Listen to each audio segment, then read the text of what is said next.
Welcome to AJ's Rant Room. I'm AJ. Colin Kaepernick, really, bruh? I'm just not. Here's the thing. Black folks, the majority of black folks are gonna fall for the narrative, but then there's the fringe group of us who are like, well, really? Is that really what it is? Because we're analyzers. We use our brain to think. We don't use this as a trope to hold on to historical hurts. You didn't grow up black. You don't understand the diversity of black Americans. And so therefore, you're going to make it a point to manipulate the low-hanging fruit black folk. The people who get tied up into the slavery thing like that. You literally mention slavery, they melt into a ball of historical references and blah, blah, blah. And then you have black folks like me who are like, okay, bro, are you really going to sit here and insult our ancestors with this bullshit narrative? I didn't watch the Netflix special because I'm never going to give you a credit for a view. I'm just not doing that. Because I would ordinarily probably do it just so I could dislike the video, but then you'll get a credit for the view. The clips that I saw was enough. Comparing the NFL Combine to slavery, let's break this down a little bit, shall we? Did slaves have the option to go to a job interview to become multimillionaires, to bring their families up out of poverty? I don't know, did they? Did slaves have the option to opt out of the auction? Say, you know, I don't feel like showing up today, yeah. Or I'm injured, or I just feel like this is it's too invasive, I don't want to participate in this, and still have the option of possibly getting a job if they have good film? Right. So I don't know. You can choose to go to the NFL Combine. It is a choice. It's part of your job interview. You know, you're a businessman, Colin. You understand. You're not just going to hire somebody off the street just because. You're going to make sure they go through the necessary tests and protocols to make sure they can fit. Football is the most violent team sport on earth. There is no way in hell you're going to get that job easy because the competition is stiff.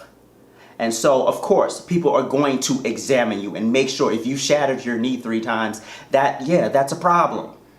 And you understand that that's a problem. Or if you had some sort of recurring injury, or you had a major surgery, or anything, all of that has to be considered. So yes, you have to be tested. Football is a sport. It is a physical sport. You are running into men at full force. No one's going to hand you millions of dollars just because you're black and they have to atone for something that they weren't there for. Period.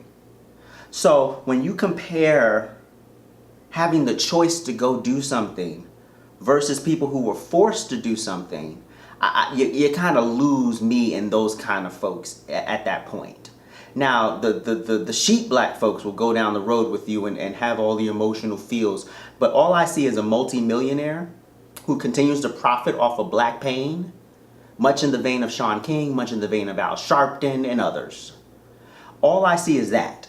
I don't see someone who's actually trying to help people in the community, because when you're trying to help, you're telling people the positives. Yeah, there are possible negatives, but you're telling them all of the great things that can happen if they put the work in, and if they actually have a strong work ethic.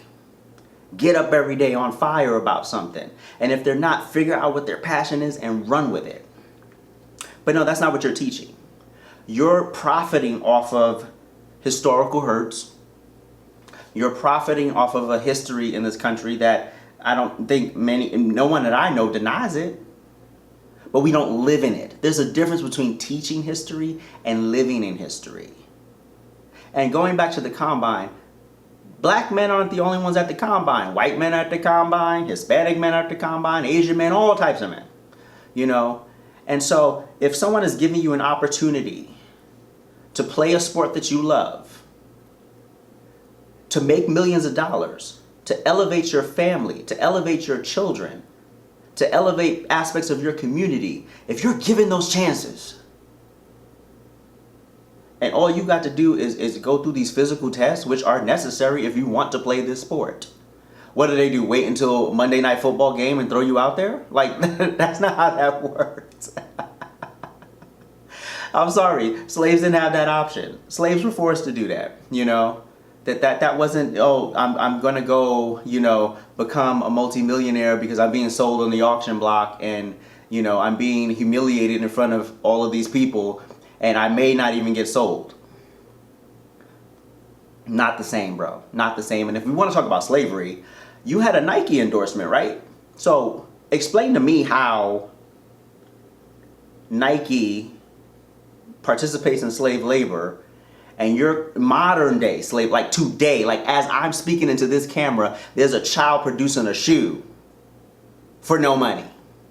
You tell me how the hell you can reach back hundreds of years to get people whipped up today, and yet you won't acknowledge what's going on right now in real time. Make that make sense to me, because maybe there's something I'm missing. But I know that you're full of shit, because if you about it, you about it. You keep that same energy across the board. So right now you should be standing with Enes Kanter, and you should be free Tibet, you should be free China, you should be everything that man is standing for right now. You should be right on board with him. But you're not, and you're not going to be.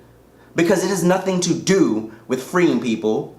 It has nothing to do with advancing people. This is all about your bottom line. And then this bullshit about you wanting to still play in the NFL. First of all, if it's all of these horrible things, why the hell would you want to go back to it? You don't have to. You don't need the money. So this is all just, it is literally manipulation after manipulation after manipulation. Because if you were really about that life, you would have took that money from Nike, and you would have said, I'm going to give over 90% of it back to the people. And I'm going to live off a little bit of it, but I'm going to give the bulk of it back. You didn't do that, did you? Okay, right. The speaking engagement money you get, where'd that money go? You gave it back to, you put it into some sort of police community relationships? No, you didn't do that. Of course you didn't do that. Okay? The money you got from Netflix to make this documentary, because you didn't do it for free. And this is also the thing people don't understand. This is for profit. The deal was worked out. Colin signed some money. He made some money. And so when you have folks who will literally sell you a beach house in Idaho because they know that you are going to feel it and not process it properly, not analyze it, not understand, because the moment someone puts an emotional argument in front of me, my brain automatically goes to, what am I being distracted from? That's the first thing it goes to. Unless it's a death or something really major, a major event that requires me to feel that deeply, I'm thinking, okay, what am I being distracted from here? Because the warriors that I know, Malcom X, for example, he died with barely the clothes on his back. He wasn't making millions to speak. He wasn't staying in the nicest hotels. He didn't live in the ritziest. Hell, he didn't even own his own house. So you make that make sense. That's somebody who's about it. Martin Luther King didn't die a multimillionaire. Those are people who are about advancing the people by telling them, you can do it and here's how. The thing with Malcolm X is we abandoned the mission because we married our women to the government. And then black men got lost along the way, and now we're just in a whole mess that I don't even know if we could ever get out of it. Black folks, when are we gonna wake up? When do we say, bro, you're full of it? This is not about black people and the black community and advancing a black agenda. This is about selfishness. This is about personal profit. Because I say all the time, look at how people move. Are you moving in a way that supports what you're saying? Because if you took the knee and then there was a set of action steps that actually started to build police community relationships, if you started getting more black men to sign up for the force, if you started getting more black men to step up and protect their communities in other ways, if you actually started doing something about inner city gun violence, if you started doing something about the horrible abortion rate amongst us in our communities, if you started teaching real sexual health to our people, and that throwing your bodies out there all the time, it can result in problems. In pregnancies you don't want, in STDs you don't want, in other things that are lifelong chronic illnesses that you don't want. But that's not what you're giving the people. You're selling them historical hurts packaged up in a 2021 context. And the comparison is dead on arrival, bro. It is whack as fuck. And I'm not buying it. And most people who think like me are not buying it. So, to the black folks who are buying it, when do you see how this man is moving? When do you understand that this man is not for you? This is not somebody who's for me. Somebody who's for me is showing me how they did it. It's giving me the nuts and bolts of how they did it. They aren't selling me books. They aren't selling me Netflix specials. They aren't selling me Nike shoes and Nike apparel. That's not what someone who wants me to win is doing. This is business. This is for profit, and this is what we do so often. We did this with Barack Obama. We did this with Kamala Harris. We put them on a pedestal because of the color of their skin, and we didn't make them do their jobs. And we're not making her do her job now, and we didn't make Barack do his job, and we're letting Colin run amok on our emotions. When do we stop? When do we say when?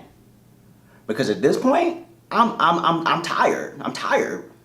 You know, and I think there are a lot of folks who think like me who are sitting here like, you don't see this? You don't see this.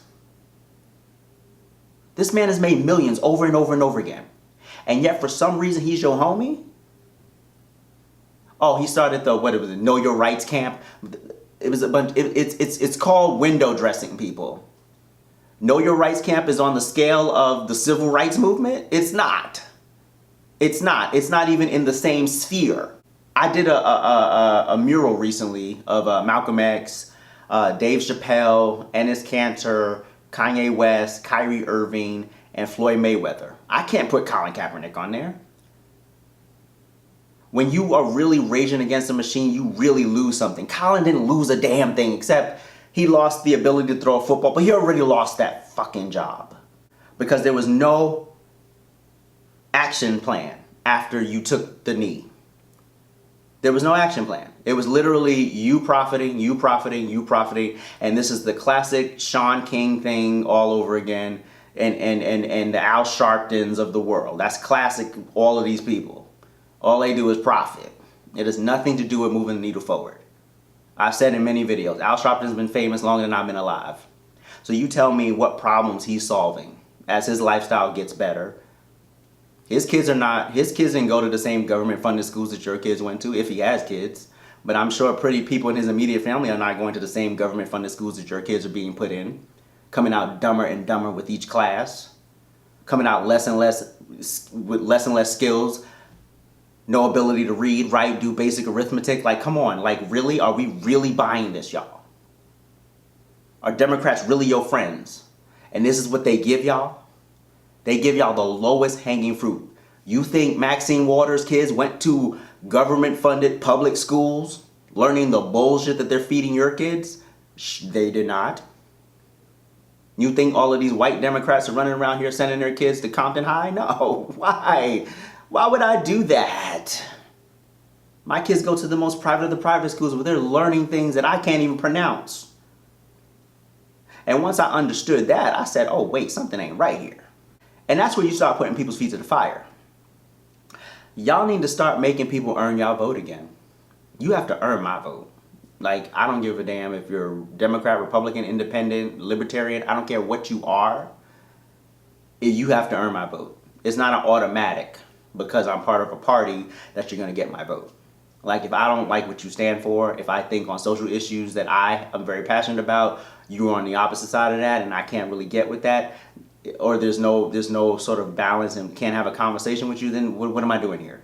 What am I doing here? So, black folks, we got to start putting people's feet to the fire, you know, and see how they move. Colin Kaepernick don't live in a black community. LeBron James don't live in a black community. Most of these black people that y'all look up to, Barack Obama don't live in a black community. You know, the one black person I could think of who still lived in the black community after they made some money was Nipsey Hussle. And what the hell did y'all do to him? Right. We got to do better, folks. We got to do a lot better because this ain't it.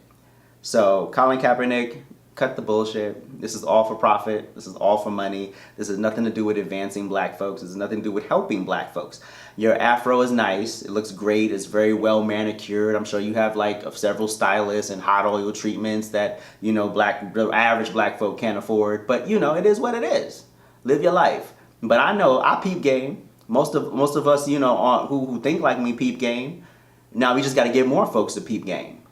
Peace. Have a great day.